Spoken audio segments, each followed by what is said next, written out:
আসসালামু আলাইকুম। এখন শুনবেন সংবাদ শিরোনাম।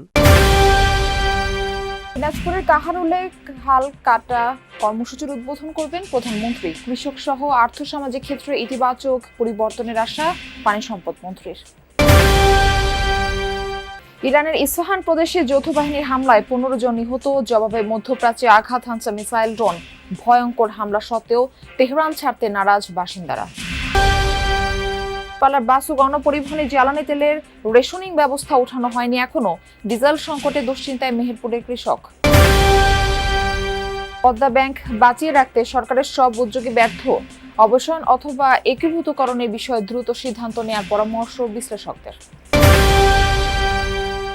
এতক্ষণ শুনছিলেন সংবাদ শিরোনাম, এখন শুনবেন বিস্তারিত সংবাদের আগে আমাদের যমুনা 24 টিভি চ্যানেলটিকে সাবস্ক্রাইব বা ফলো করে আমাদের সাথে থাকুন আর কমেন্ট করে জানান আপনি কোথা থেকে সংবাদ শুনছেন। ৪৫ বছর পর আবারও ফিরে আসছে খাল খনন কর্মসূচি। রাষ্ট্রপতি জিয়াউর রহমানের সেই কর্মসূচি নতুন করে বাস্তবায়ন করতে যাচ্ছেন তার ছেলে প্রধানমন্ত্রী তারেক রহমান। কাল দেশের ৫৮ জেলায় একই সাথে শুরু হচ্ছে খনন কর্মসূচি। দিনাজপুরের কাহারোলে এর উদ্বোধন করছেন প্রধানমন্ত্রী। প্রথম দফায় ৬ মাসে ১২০০ কিলোমিটার ও পর্যায়ক্রমে ৫ বছরে ২০,০০০ কিলোমিটার নদী, নালা ও খাল-বিল খনন করা হবে। পানি সম্পদ মন্ত্রী বলছেন, এর মাধ্যমে বাড়বে সেচ ও কৃষি সুবিধা, কমবে জলাবদ্ধতা, ভূগর্ভস্থ পানির উপর নির্ভরতা। এক্ষেত্রে কোনো ধরনের দুর্নীতি সহ্য করা হবে না বলে সতর্ক করেছেন মন্ত্রী। সাধারণ মানুষও চায় স্বচ্ছতা। আলমগীর স্বপনের রিপোর্ট। নদীমাতৃক বাংলাদেশে শিরা উপশিরার মতো ছড়িয়ে আছে নদী-নালা, খাল-বিল। প্রকৃতির এই অপার সম্পদ কাজে লাগিয়ে কৃষিভিত্তিক স্বনির্ভর বাংলাদেশ গড়তে ১৯৭৭ সালে রাষ্ট্রপতি জিয়াউর রহমান খাল খনন কর্মসূচি পরিচালিত করেছিলেন। ৩,৬৩৬ কিলোমিটার খাল খনন করে সেচ ব্যবস্থার সম্প্রসারণ, বন্যা নিয়ন্ত্রণ ও জলাবদ্ধতা দূরীকরণে রেখেছিলেন বড় ভূমিকা। যেই সফল কর্মসূচিতে ছাত্রাবস্থায় অংশ নিয়েছিলেন বর্তমান পানি সম্পদ মন্ত্রীও। সে সময়ে আমরা এদেশের মানুষ অনেক সুবিধা পেয়েছি এবং জনগণ উপকৃত হয়েছে। আমাদের বয়সও ছিল তখন কম। আমরা প্রেসিডেন্ট জিয়ার নেতৃত্বে যখন স্কুলে পড়ি তখন খাল খনন কর্মসূচিতে অংশগ্রহণ করেছি। কিন্তু সেই সফল কর্মসূচি কতটা এগিয়ে নিতে পেরেছে পরবর্তী সরকারগুলো? কেননা দখলে দূষণে এরই মধ্যে হারিয়ে গেছে দেশের অনেক নদী-নালা, খাল-বিল। আগে কিন্তু পানি উঠছে না, এখন আজ ৪-৫ বছর পানি উঠে। অনেক কষ্ট করি তো আমরা পানি কাজে উঠলে, বন্যার পানিতে সব তলায় যায়। জলাবদ্ধ আমরা সবাই আটকা থাকি, আমাদের খুবই সমস্যা। রাজধানীর মোহাম্মদপুরের রামচন্দ্রপুর খালের বাসিন্দাদের মতো সারা দেশের নদী, খালবিলের কতটা জীর্ণদশা জানালেন পানি সম্পদ মন্ত্রী। খালের মধ্যে পলি জমে আছে, বর্জ্য জমে আছে। ইরান জুড়ে অব্যাহত যুক্তরাষ্ট্র ইসরায়েল যৌথ বাহিনীর তাণ্ডব। ইস্পাহান প্রদেশে মিসাইল হামলায় নিহত হয়েছে কমপক্ষে ১৫ জন। শাহিনশাহ শহরে আইআরজিসির হেডকোয়ার্টার্সের সিরিজ বিস্ফোরণে খবর পাওয়া গেছে, তবে হতাহতের বিষয়ে কিছু জানা যায়নি। হামলা হয়েছে আরও বেশ কয়েকটি শহরে।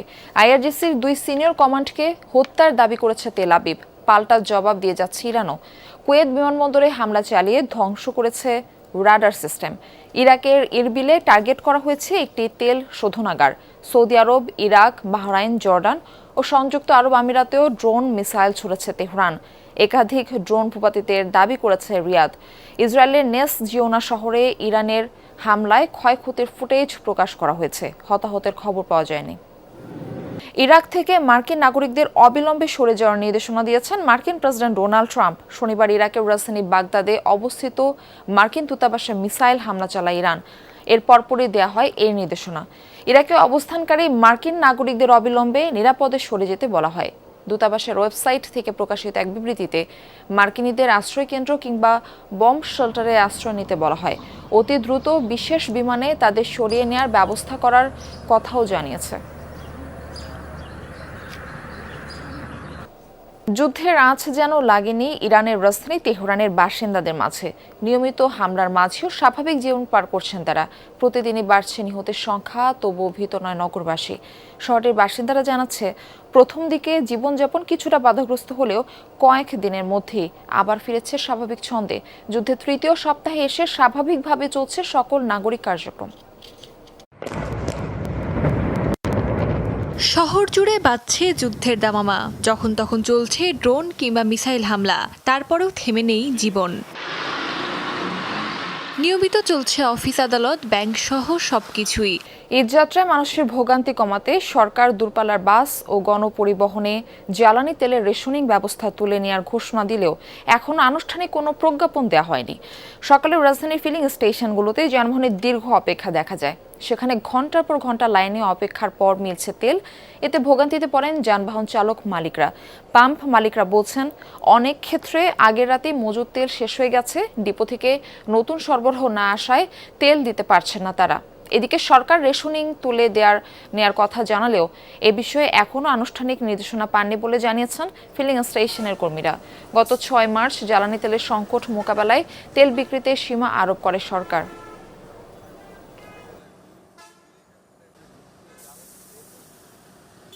স্বাভাবিক তো হওয়ার কোনো লক্ষণ দেখা যায় না।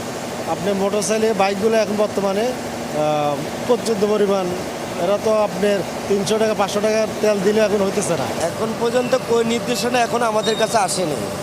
সেক্ষেত্রে আমাদের যদি ডিপুর থেকে তেল দেয় তো ওই জায়গায় আমরা ওদেরকে আনলিমিটেড তেল দিতে পারবো।